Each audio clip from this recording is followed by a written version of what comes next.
Welcome to Storytime with me, Miss Sheila. I hope you're having a wonderful and beautiful day.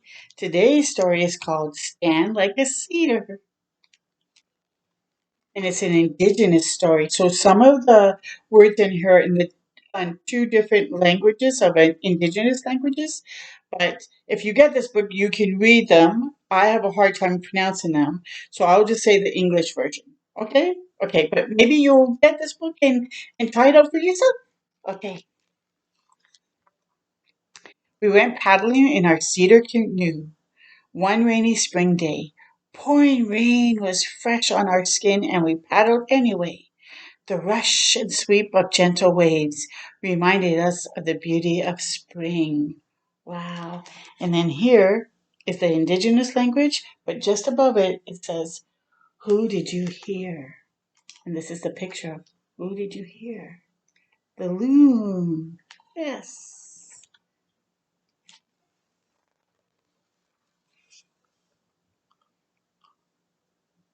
Loon swam with us. She shared a song about her spring flight, returning from a long winter far away. I am grateful for all newborn animals making their first footsteps across the land. I went gathering with my grandmother one sunny spring morning. When we arrived, the world was awakening to the brilliance of the day. Who did you see? It says next. Beautiful. Springtime shoots and bitter roots sprouting up from the land. They shared a story about Earth's transformation, the end of winters and rebirth of spring. I'm grateful for the roots and shoots to provide the first springtime feast for all living things. I went running along a mountain trail one blustery summer day. Earth was warm beneath my feet and sunshine glimmered through mountain leaves. Who do you see? Snake was resting on sun-warmed stones. Snake shared a story about her love for her children and for summertime. I'm grateful for all living creatures, big and small.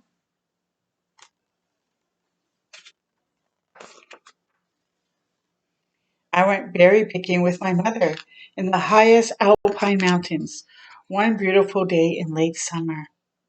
Who did you hear? Oh, look at this little one. Looks like they've been eating the berries a lot because the berry juice is all over them. A noisy clan of dusty, happy children. A great caravan of family journeyed from valley bottom to mountain top. We listened as our elders shared a song about our ancestors when they traveled by horse and wagon, and before that by travels and on moccasin covered foot in search of traditional foods to nourish our families. We are grateful for the land that takes care of us. Yes, we need to be grateful for the land that takes care of us. Look at this, boy. What a huge fish. And I believe it's a salmon. Let's find out. We went fishing at our great river. From the mountains, our family went straight into the river one beautiful day in late summer. What do you eat? 5 kinds of salmon came to visit us. They shared a story when our great river was clean. We could walk on the backs of a million spawning salmon. Our nets were always full and our children never hungry. Wow.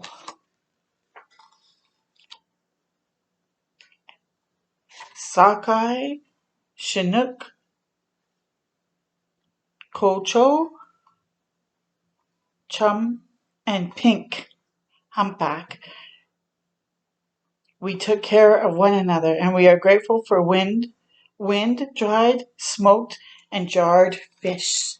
Oh, so see, this is how um, the fish is drying in the wind, and then they can smoke it as well as then jar the fish. Nice. We went hunting one bright autumn morning. Dad woke us up before the sun rose above the mountains, and he said, "Wake up, my children. It's time for us to greet the day." Who do you see? The little boy sleeping. Grandfather Deer visited us. His summer coat was turning grayish brown. He shared a story about his descendants and family, and he explained that death is a part of our life cycle. He said to honor our tears as though they were stars in the sky, and he reminded us to take care of the land. Yes. I went walking one day in late autumn. The world was changing to winter. Snowflakes and golden leaves danced all around. I needed to visit our sacred land. I needed to feel the cold breath of winter on my skin. Who did you hear? A mother grizzly bear and her cubs crawled into their cave. She shared a beautiful song about resilience. I am grateful to walk in the footsteps of my ancestors. Their courage to survive ensured our culture and traditions will always be shared with future generations. Yes. I returned to my favorite mountain trail one sunny winter day. Earth was covered by a blanket of land and ice. I went anyway. I needed to visit our sacred land. I needed to feel the cold breath of winter on my skin. Who do you hear? Great wave raven and beautiful eagle sang among the cedars and Douglas firs. Together they danced in the sky. I paid witness to their honor songs that echoed tremendous love for our land. Look at the eagle and the ravens. Beautiful. Today we went to the lodge. We went to the longhouse. We went to the mountain. We went to the land. We went to the water. We sat with our elders and prayed. We sang and danced in honor and gratitude of our loved ones. This song is our promise to protect, honor, and respect our sacred land. The water that nourishes us, the four-legged, the winded ones, the ones that walk and crawl. We are indigenous. We love to run, paddle our canoes, dance, and play. When we need to remember our promises, we stand like cedar trees, hands raised to the sky. We are grateful for all living things. Yes. Oh, and then at the back here, it shows the different words and the pronunciation of the different words and the different animals that was spoken in the story. Isn't that cool?